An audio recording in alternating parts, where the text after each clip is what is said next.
We know that cars are powered by engines, but how do they do this?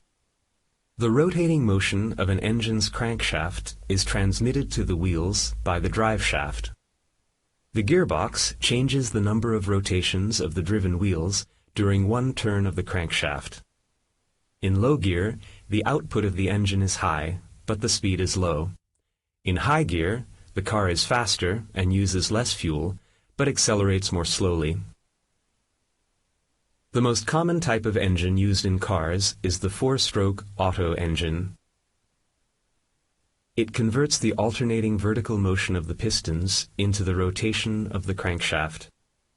The crankshaft drives the driveshaft and the camshaft through the timing belt. The camshaft operates the valves which ensure fuel intake and the expulsion of exhaust gases through a coordinated rhythmic opening and closing. The first stroke is intake.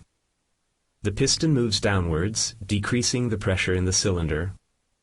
The intake valve opens and a mixture of air and fuel flows from the carburetor into the cylinder. The second stroke is compression. Both the intake and the exhaust valves are closed then.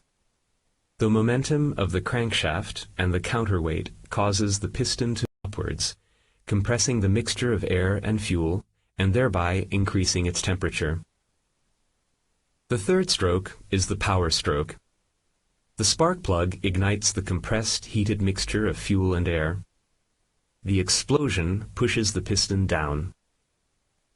The fourth stroke is the exhaust stroke.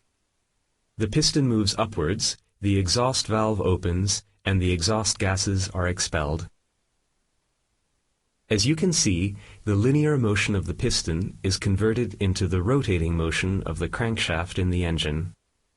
The energy necessary to move the piston is provided by the combustion of fuel. The fuel used in the four-stroke Otto engine is petrol. An important attribute of petrol is the octane number. The higher it is, the higher its boiling point. Therefore, it can be compressed more, resulting in greater efficiency.